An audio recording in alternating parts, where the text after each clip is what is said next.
Hi guys! Good vibes! For today's recipe, ito ang fudgy brownies. Napakasarap, pero madaling gawin. Just follow the steps.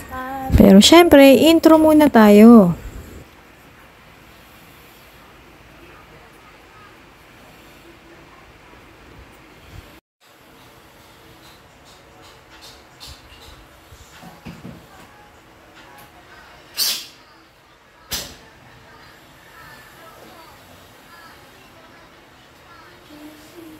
Dito tinikman ko yung isang piece ng brownies na nilagyan ko na ng caramel.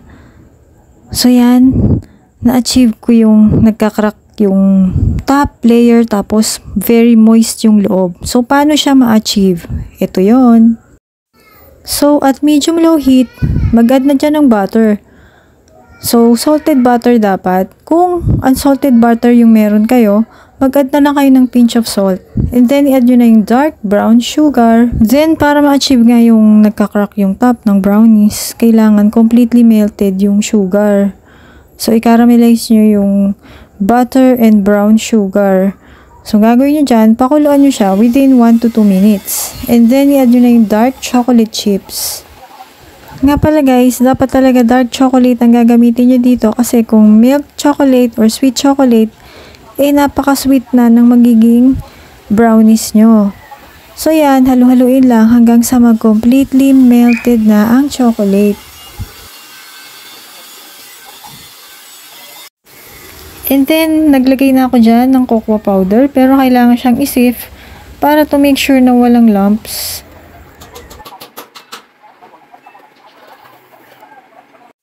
Then, minix ko na completely yung cocoa powder and then I turned off the flame. Kailangan naka-turn off na yung flame bago ilagay yung condensed milk. So, itong condensed milk, it will make your brownies extra creamy and extra chewy. Then, maglalagay na ng 4 pieces whole eggs. But, bago nyo ilagay yung eggs, i-temper nyo muna. Meaning, maglagay muna kayo ng mixture dun sa bowl ng eggs para hindi mabigla yung eggs dun sa mainit na mixture at hindi siya maluto. So yan, imimix-mix nyo lang and then ilagay nyo na yung mixture dun sa pan. Remember guys ha, naka-turned off na yung stove dyan starting nung nag-add ako ng cocoa powder kanina. And then nag-add na ako dyan ng peanuts. So yung amount, depende na yan kung gaano karami yung gusto or pwede rin wala kayong i-add. Nasa inyo na yan. And then, ang last is mag-add ng all-purpose flour. Then, minix ko lang completely.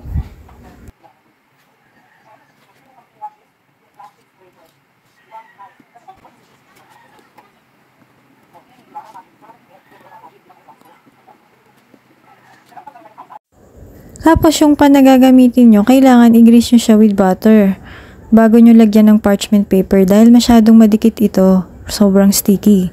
Then yan, ilagay nyo na yung mixture or yung butter na tinatawag. Yun na yung tawag sa kanya, butter. And then i-flatten nyo na siya with your spatula. And then binay ko na yan sa preheated oven at 350 degrees Fahrenheit for 30 minutes.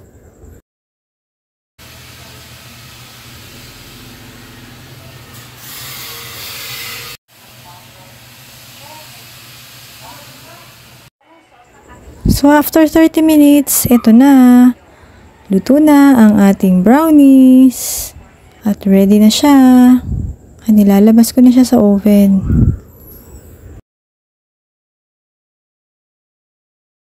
Ayan, it is perfectly baked. Yes, success! So, ngayon, it's time to cut the brownies.